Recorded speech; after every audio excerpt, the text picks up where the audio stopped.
Ideme na to. Oj, sa počujeme, výborne. Už sme live. Pozdravujeme teda ešte aj online na streame ľudí, ktorých máme touto cestou. No a poprosím vás, ak nám budete venovať teraz ešte pozornosť, aby sme mohli pokračovať našim piatým panelom, v ktorom mali byť pôvodne naživo 4 hostia, ale ako vidíte, trošku sa nám to okresalo a to aj z toho dôvodu, že pani Miroslava Neuwenhaus je v Dubaji, ona tam žije viac ako 25 rokov a nemohla sem späť prísť. Čiže my sa s ňou teraz budeme online spájať, budeme ju vidieť na obrazovke, myslím, že už ju aj vidíme, verím, že sa aj počujeme. Dobrý Áno, deň. dobrý deň, počujeme sa. Ja vás ešte predstavím, vy ste Group CEO a spoluzakladateľka IQ Pro Real Estate. Pôsobíte v Dubaji, čiže v rámci nehnuteľnostného trhu, môžeme povedať. Ja ešte zároveň predstavím aj našich ďalších hostí, ktorých tu máme. Silvia Karelová, riaditeľka odboru daňovej metodiky z Finančnej správy Slovenskej republiky. Dobrý deň. Poprosím, privítajte našich hostí. Ďakujem pekne. Peter Krížan, CEO spoločnosti Personality Headhunters a Top Heads Interim Management. Dobrý deň, ďakujem, že ste prišli. Vítajte, ďakujem, že ste prišli. Ďakujeme. A je tu Michal Chudík, CEO Meduza Group. Dobrý deň, vítajte. Dobrý deň všetkým. Takže v podstate sme tu všetci, niektorí trošku ďalej, niektorí bližšie, ale pani Neuwenhaus, my tým, že vás máme teraz na linke, tak by sme naozaj poprosili možno aj o také zhodnotenie tej aktuálnej situácie, keď máme túto príležitosť, že dejú sa teda okrem tých bežných víziev, ktorým všetkým čelia nielen rodinné firmy, ale vôbec firmy na Slovensku, tak sa deje stále niečo aj v tej geopolitike, stále turbulentné veci a videli sme to v tých uplynulých dňoch, že mnohí teda mali problémy, či už len letecky sa dostaviť z krajín, ako je Dubaj a Zároveň sú s tým spojené mnohé ďalšie problémy, pretože Hormuzský prieliv, uvidíme, čo sa bude diať, zablokované trasy, ak budú nám stúpať ceny ropy, tým pádom ceny energií, tým pádom možno ceny všetkých výrobkov, to všetko uvidíme, čo sa bude možno diať v tých najbližších ešte týždňoch, aj keď boli by sme najradšej, keby sa samozrejme tá situácia čo najskôr upokojila, ale zatiaľ to tak úplne nevyzerá z nášho pohľadu, z toho mediálneho, ktorý máme aj odtiaľto. Preto sa vás pýtam, pani Neuwenhaus, na diaľku, ako vy teraz reálne vidíte tú situáciu na mieste, kde ste, ak nám to priblížite. Dobrý deň. Takže, ako vidíte, za mnou je Dubaj, nie je to tapeta. Som v biznis centre alebo v kancelárii. Takže ako to vidím? No, ja som samozrejme nie som politológ ani nič, ako nejdem sa im do práce miešať, ale útoky začali v sobotu večer na Dubaj alebo v sobotu po obede. Alebo tak by som povedala, na americké základne, ktoré sú v Spojených arabských emirátoch. A musím povedať, že posledné 3 dni je to už tiché. Naposledy sme počuli výbuch, kde zneškodnili dron alebo raketu, to bolo v utorok večer. Čiže odtedy je to v poriadku, situácia je tu normálna, pondelok, utorok sme mali online office, deti majú online školu do konca týždňa, budúci týždeň majú prázdniny na 2 týždne, lebo bude koniec Ramadánu, budú moslimské sviatky. Čiže majú školu, my od stredy pracujeme normálne, ale služby, obchody, dokonca práce na stavbách sa nezastavili ani od pondelka. Čiže viac menej dostáva sa mesto do normálu. Samozrejme bola v sobotu po obede trošku panika a paniku veľmi spôsobili najmä turisti, bohužiaľ, ale teda ja ich veľmi chápem, pretože mali odletieť, neodleteli. Doteraz niektorí sú tu vlastne a budú tu možno do pondelka, útorka. Niektoré vlády robili repatriačné lety, niektoré nerobili. Emirates teraz robí repatriačné lety, alebo vlastne už začalo lietať. Dneska odišlo prvé lietadlo do Viedne, normálny komerčný let už. Čiže postupne sa to vracia do normálu, čo nám však chystá, a to nikto nevie, nemáme kryštálovú gulu. Vidíme, že Iránci búchajú teraz už doprava doľava, padla teraz raketa na Azerbajdžan, včera na Turecko. Čiže situácia sa v tej časti eskaluje. Tu vyzerá, že sme všetci zatiaľ teda v poriadku. To je z hľadiska denného života. Mhm. Neviem, čo by ste ešte potrebovali počuť. Ja sa vás ešte, áno, určite dopýtam, lebo naozaj irónia je, že my sme si nazvali tento 5. panel už pred istým časom Bezpečné prostredie, odvážne nápady, inovácie v rodinnom podniku.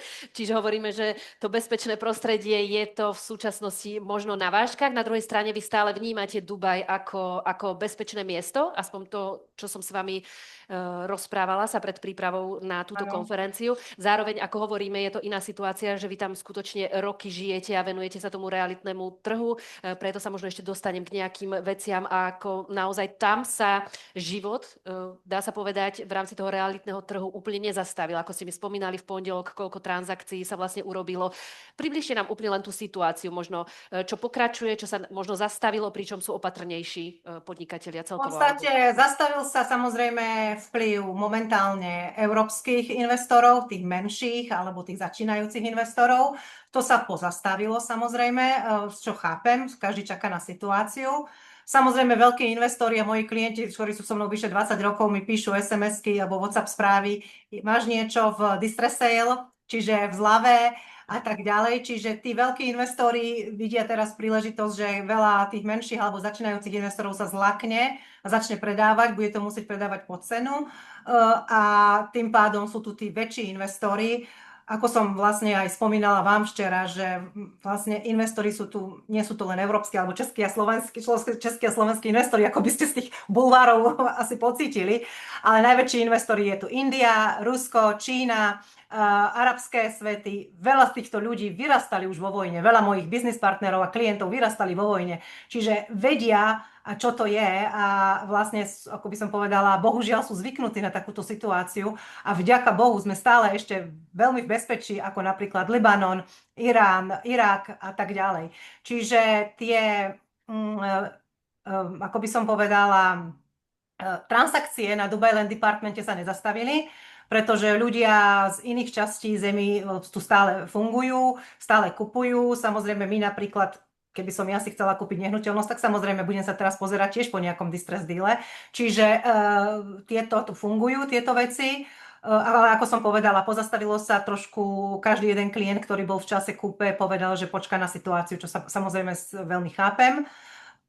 Opäť, ako som vám aj včera Veronika povedala, že my tu vlastne žijeme, takže ten sekundárny trh sa tu nezastavil. Tie nájmy, ktorých my tu žijeme, alebo teda čo všetci sú, buď vlastníme tú nehnuteľnosť a žijeme v nej, alebo 80% nehnuteľnosti v Dubaji alebo v Spojených arabských emirátoch je na dlhodobom nájme, čiže na minimálne ročnom nájme. Čiže klient alebo investor, ktorý má takúto nehnuteľnosť, on absolútne nepocíti, ak táto situácia bude v tejto časti Golfského zálivu krátkodobá, tak nepocíti trh alebo vplyv na jeho príjmov z nájmu. Pretože áno, Airbnb apartmány, čiže tie holiday homes, myslím si, že krátkodobo budú postihnuté, pretože turisti sa sem možno budú báť prísť, alebo nebudú môcť sem priletieť. To všetko ukáže, myslím si, že nasledujúce 1-2 týždne. Ale z hľadiska dlhodobého a tých dlhodobých nájmov tu zatiaľ nevidíme pokles. To je momentálna situácia. Samozrejme, situácia sa môže o 2-3 týždne zmeniť, to ja neviem povedať, a to asi nikto teraz nevie povedať, ale zo skúsenosti vieme v roku 2008, keď bol krach burzy, ako sa Dubaj vlastne rýchlo vznietil, tiež to popadlo veľmi nehnuteľnosti. Vtedy veľa českých a slovenských investorov vlastne o Dubaji napríklad ako investície ani neuvažovali alebo nevedeli.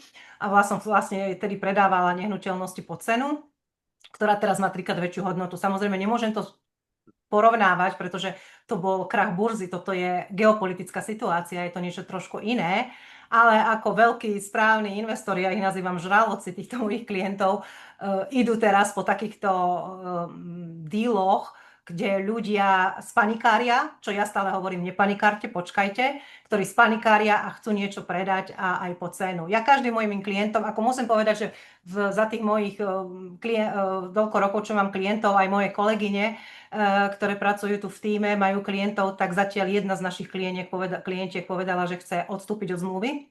Je to pre off-plan nehnuteľnosť, čo sa ju snažím prehovoriť a vlastne vysvetliť jej, že je to dlhodobá záležitosť, ale chápem jej emócie. Takže to je jeden človek, čo sme zatiaľ počuli. Samozrejme, o 2-3 mesiace to môže byť niekde inde, môže to byť pozitívne, môže to byť negatívne. Áno, áno, situácia sa veľmi rýchlo vyvíja a tie zmeny sa dejú veľmi rýchlo, ako som aj spomínala, ale preto my sme chceli aj hovoriť o Dubaji v tej súvislosti, aj v rámci tejto panelovej diskusie, keďže chceme hovoriť o tom, ako môžu, povedzme aj rodinné firmy, nastúpiť na tú vlnu digitalizácie, všetkých tých nových víziev, možno potom ako ďalej premýšľať aj o expanzii. A práve Dubaj, on je naozaj, pre mňa, ja to až tak nazývam trošku už ako by také science fiction v realite, lebo tam v podstate funguje všetko na digitalizácii. Ono to bolo tak už aj predtým. Ak nám len toto trošičku priblížite, aby sme si to potom vedeli možno porovnať, kde sme s úrovňou digitalizácie tu a čo nás môže čakať do budúcnosti, či už pozitívne alebo otázne. Áno, tu je všetko vlastne, my sa smejeme, že Spojené arabské emiráty je krajina na aplikácii. Všetko tu funguje na aplikáciu. Ešte aj kataster funguje na aplikáciu.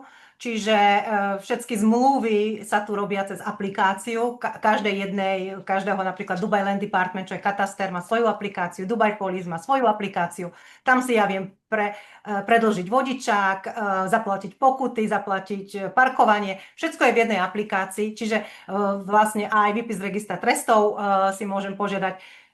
To teraz hovorím o tých štátnych, vlastne povedala som inštitúciách, obnoviť licenciu ročnú ako na podnikanie, sa to dá jedným kliknutím cez aplikáciu, zaplatiť. Všetko sa dá online, všetko sa dá zaplatiť online, spraviť online, akože tie hard copies, čiže originály už neexistujú, samozrejme všetko je soft copy, čiže elektronické dokumenty, aby som povedala, že nemusíte ani výjsť z domu a máte všetko zabezpečené, či už od práce až po služby. Čiže všetko funguje fakt na systéme aplikácií a funguje to dobre. Práve preto sa tam zrejme aj tie startupy, a teda nie práve preto, ale je to určite tak, sústreďujú v posledných rokoch práve do Dubaja. Ako sme si my hovorili už v jednom rozhovore predtým, že tam v podstate bez mobilu sa človek akoby nepohne. Keď ešte sú niektorí takí staromilci, ktorí chcú chodiť aj bez mobilu, ako ja napríklad niekedy, tak vlastne po Dubaji by som si už moc toho nepochodila. Aj taxi si viete kúpiť v zásade, ale samozrejme Uber a toto všetko funguje. A ešte musím povedať, že v sobotu v noci, keď boli tie najväčšie, vlastne by som povedala, čo sme počuli, tie výbuchy z neškodnení drónov a rakiet, tak vlastne ešte aj vtedy ste si vedeli objednať jedlo alebo donášku potravín. Čiže to fakt všetko fungovalo. Trošku to bolo oneskorené samozrejme, pretože tiež, keď sme dostali varovanie, že sa majú skryť dovnútra, tak sa skryli aj tí deliveries, ale všetko je fakt.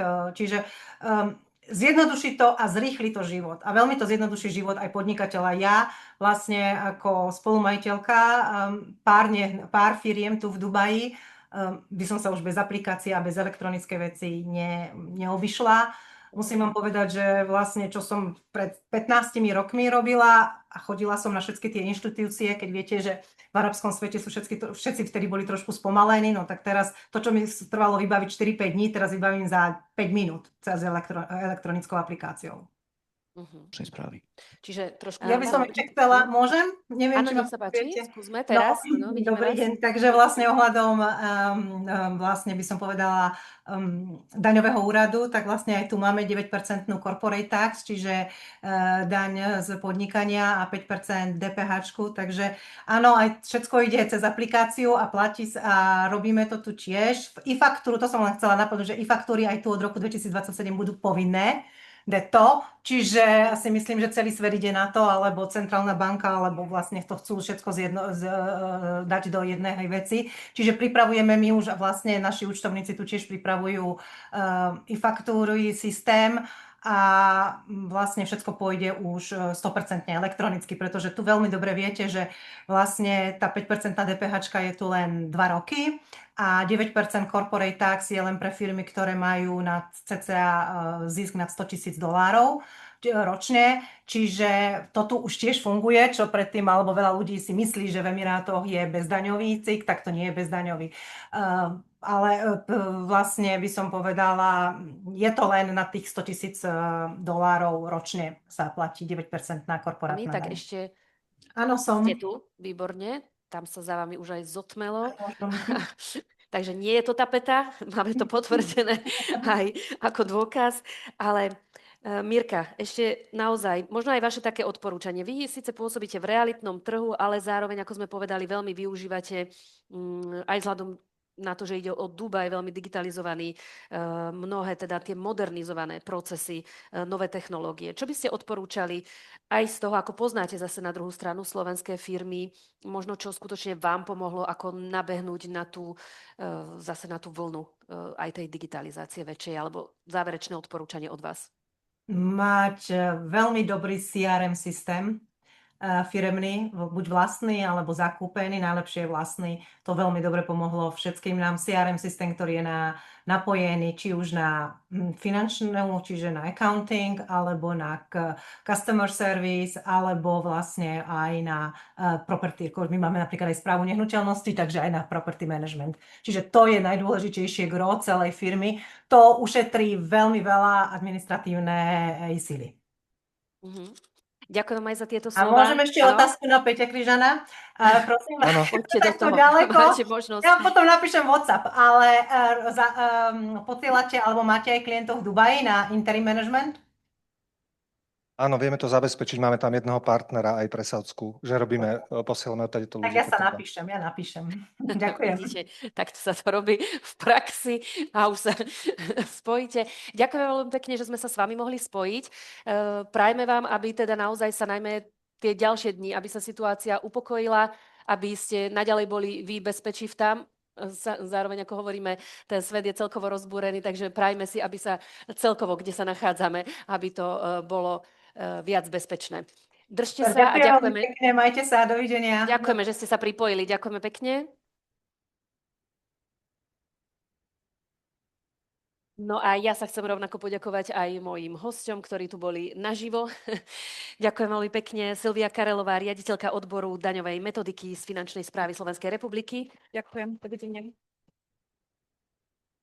Michal Chudík, CEO Meduza Group, ďakujem. A Peter Križan, CEO spoločnosti Personality Headhunters a takisto Top Heads Interim Management. Ďakujem pekne. Ďakujem a pekný deň ešte.